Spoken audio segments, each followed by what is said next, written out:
One thing I would actually like to see in games, to have limit FPS on by default. Why the fuck is that not on by default? Why would I ever want the game to render like 200 frames per second? What good is it ever gonna do me? Yeah, so I might need that manual aim on mouse so I could take out the ranged guys. Currently I'm playing one-handed. I'm only using my keyboard hand. I can also use the manual aim to try to get out of encirclements. It was a thing that you couldn't do in Vampire Survivors. I also like the art style better here, because Vampire Survivors was straight up pixel shit. Like, the gameplay was awesome, so which is why it was still a good game. But it was insufferably ugly. Now this game looks adorable. I don't need super advanced graphics. I need graphics that look good, and pixel shit just doesn't. This does. This is cute. Like cartoony instead of pixely. I really liked how there were different maps with like kind of map objectives in Vampire Survivors. It really gave the game more staying power. There was like more stuff to do, to accomplish. I basically completed the game, so to speak, and then abandoned it. It was like, cool. It's a cool game, now I'm done with it. I don't need it anymore. Now, if Brotato is only this one little square, then that kind of loses a lot of that aspect. Unfortunately. Not sure how I feel about waves being time-based rather than set number of enemies. One of my favorite of these like top-down arena shooters was Crimsonlands, and you could really like take different approaches to the game in terms of how fast you want to play.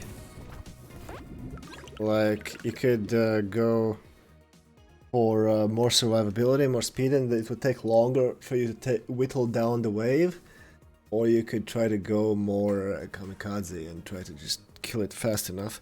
In this case, you basically just need to survive for a set amount of time. And then you're like, yay, wave is complete.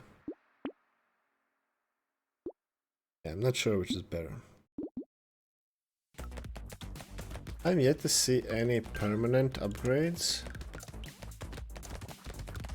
which was also a thing I really liked in Vampire Survivors, that you had this overall progress, which was quite significant, really. Start with 2 fists. Because I'm basically not gonna move now. See how that works. This is gonna be my new gameplay now. I will need to move when ranged enemies start spawning, unfortunately.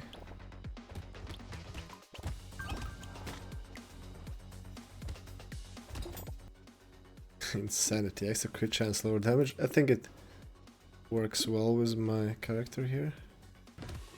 An insane guy with 3 hands. I love the fluff behind this character. Let's go! I am now... Ah, yeah, now I have to move because these guys will shoot at me. Which is a shame. But I'm basically Goro now. Imagine that the palms are feet. They kind of look like feet, don't they? And then I have 4 fists and 2 feet. I'm a Mortal Kombat boss. Yeah. The pissed off Indian god build. Not sure. I think I'm gonna die. Not sure how to deal with this bullet hell element here. I need to like dodge more stuff to heal. Not sure how. Just running at enemies probably. Don't know if it's a good idea to run at the boss and pray. Nah, I fucking died. Yeah, this run worked beautifully up until the boss, when the boss decided to run away from me and keep dropping that shit on the ground. I was fucking unstoppable otherwise. But it was full melee, so yeah, this is what I get. Oh well. Okay, let's go. Time to bonk this nerd.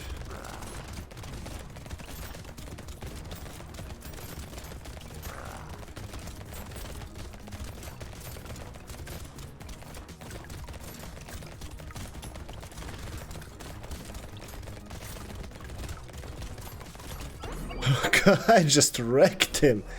That was so much faster than in the Danger Zero. Ooh, yeah, okay. Elites appear in Danger 2. So that's when that's gonna be a thing. That's the last one for tonight.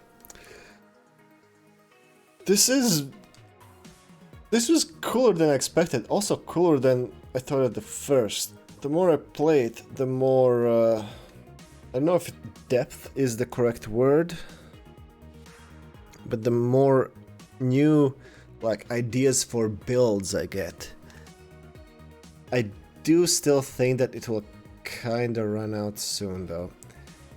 Unlike Vampire Survivors, there's no like progression really. Yeah, you unlock more stuff, but nothing is like, you don't get any permanent boosts, and more importantly, you don't, there's only one map. There's like 5 or 6 difficulty levels, something like that, but that's it, that's all you get. You're just running around this one empty square, which I'm sure you can do for quite a long time. And the combinations that you can put in like your 6 slots are basically infinite. There's so many meme builds you can make and see what happens. I'll definitely play this some more. Probably like a solid 8 out of 10 game, really. And I definitely appreciate that they went for a cartoony style over pixel shit. Like, I don't even know which one is easier to do. Like, I understand that a lot of pixel art games are made thus because very detailed art takes longer, they don't have the resources, it's just more expensive, you need more people, you need more of everything to make it happen. But I don't think it's significantly easier to do pixel shit than it is to do like this kind of low detail cartoon stuff, and it just looks so much better. Like, it doesn't scream shit graphics at me. It's a style. Pixel shit is just shit. So yeah, Brotato definitely has that on Vampire Survivors. And although Vampire Survivors soundtrack was also cool, I think I dig this one more, so that's another point for Brotato.